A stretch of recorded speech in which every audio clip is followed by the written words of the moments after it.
kabar Sobat Kebun? Ketemu lagi. Kali ini kita akan membahas jenis Philodendron yang lumayan rare ya.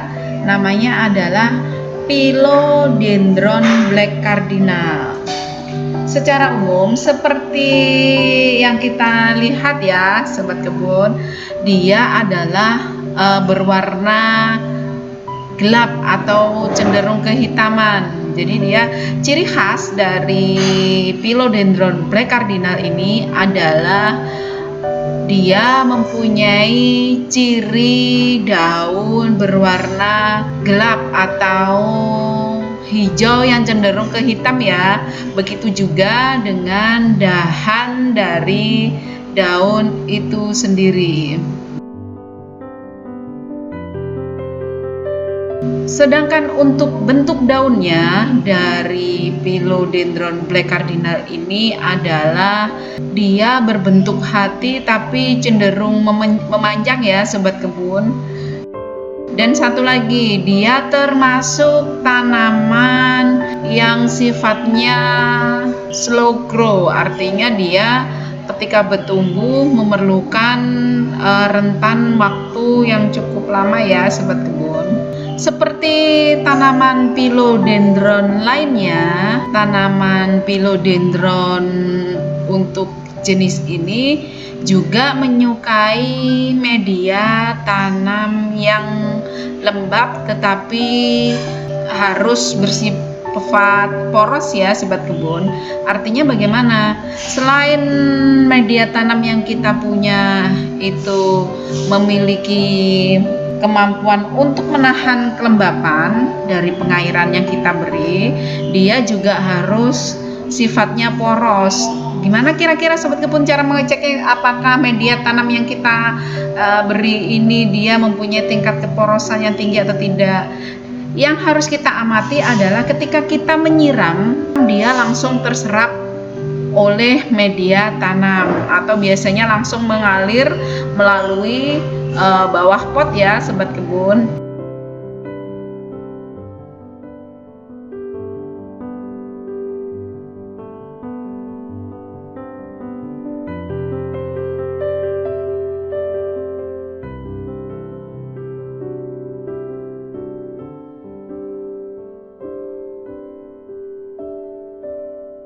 Jadi ketika media tanam yang kita pilihkan ini adalah poros, otomatis sirkulasi oksigen dalam akar itu bisa dimaksimalkan sehingga mampu memaksimalkan tumbuh kembang dari tanaman kita atau tanaman itu sendiri. Sedangkan untuk peletakannya untuk tanaman Philodendron seperti ini ya. Ini adalah contoh ketika tanaman kita terlalu banyak menerima cahaya matahari, dia akan cenderung agak kekuning-kuningan ya Sobat Kebun, karena kemarin kebetulan beberapa minggu yang lalu kami kelupaan ketika menjemur hampir tengah hari baru kami angkat, jadi kelihatan kan Sobat Kebun kayak ada titik-titik kuning.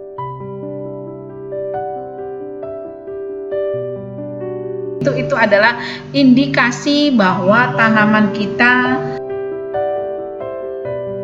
terlalu banyak terkena sinar matahari secara langsung. Jadi seperti pada umumnya tanaman Philodendron, tanaman jenis ini juga menyukai sinar matahari, tapi mereka lebih baik tidak menerima paparan sinar ultraviolet secara langsung ya Sobat Kebun. Lebih baik kita menggunakan atau meletakkannya di bawah paranet ataupun diletakkan di indoor. Terus gimana solusinya kalau seandainya tanaman kita ada yang menguning seperti ini? Kalau kami itu biasanya solusinya ya langsung kita bawa atau kita jauhkan dari sinar matahari.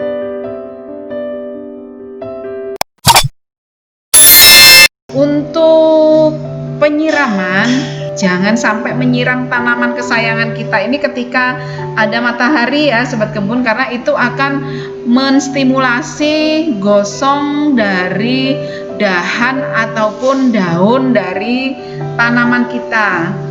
Tapi selain tanaman kita juga tidak boleh memperoleh paparan matahari secara langsung, mereka juga memerlukan loh sinar matahari untuk kelangsungan fotosintesisnya.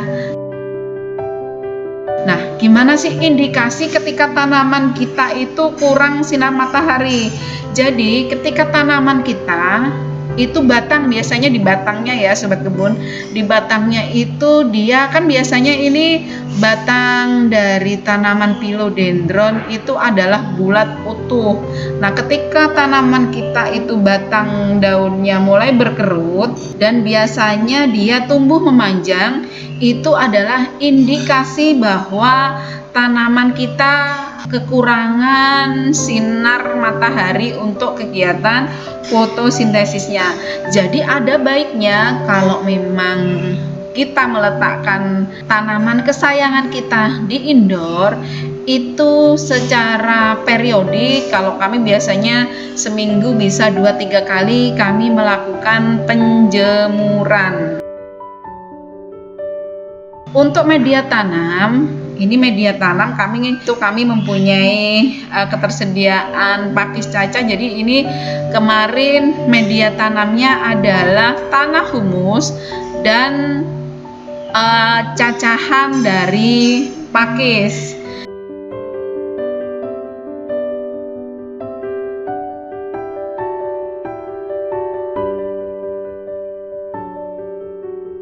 Jadi sebenarnya bebas ya sobat kebun, ketika di tempat domisili atau tempat tinggal sobat kebun itu kira-kira apa nih yang banyak tersedia media tanam, bisa juga loh menggunakan andam ataupun sekam. Andam itu adalah daun-daun kering dari berbagai macam tanaman, tapi lebih bagus lagi kalau daun bambu ya sobat kebun. Untuk penyiraman seperti yang telah kami sampaikan tadi, penyiraman juga harus dilakukan secara teratur ya sobat kebun, karena dia termasuk atau tergolong tanaman yang memiliki atau yang menyukai kelembapan tinggi.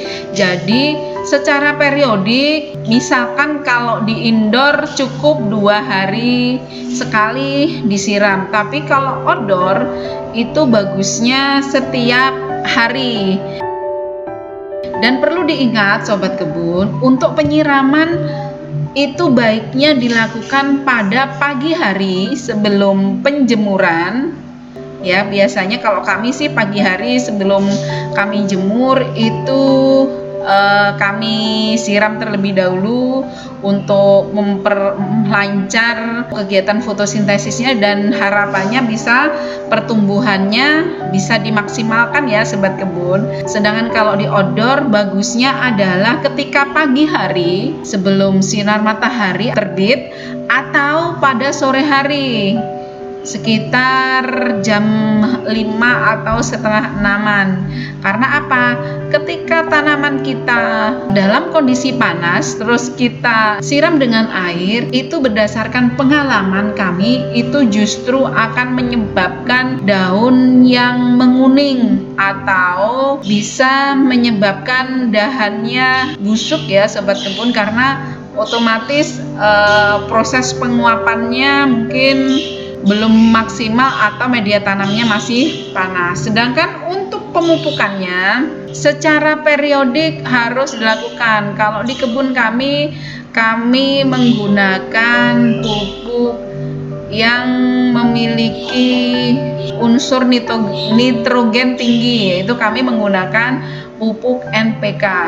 Biasanya kami meletakkan di pinggiran pot dan jangan terlalu dekat dengan batang atau pohonnya ya sobat kebun, karena kan biasanya seperti yang kita tahu bahwa pupuk NPK ini kan sifatnya panas, jadi takutnya nanti malah menyebabkan tanaman kita kurang adaptasinya terhadap pupuk yang kita kasihkan. Oh iya, untuk pemberian pupuk bisa juga loh sobat kebun, dalam kita cairkan dulu pemupukannya. Contohnya misalkan pupuk NPK yang kita punya kita cairkan dulu dengan air, baru setelah itu kita aplikasikan ke tanaman yang kita punya. Semoga tambah subur ya sobat kebun tanaman-tanaman kita yang di kebun. Demikian dulu video kali ini, sampai ketemu di video selanjutnya. Wassalamualaikum warahmatullahi wabarakatuh.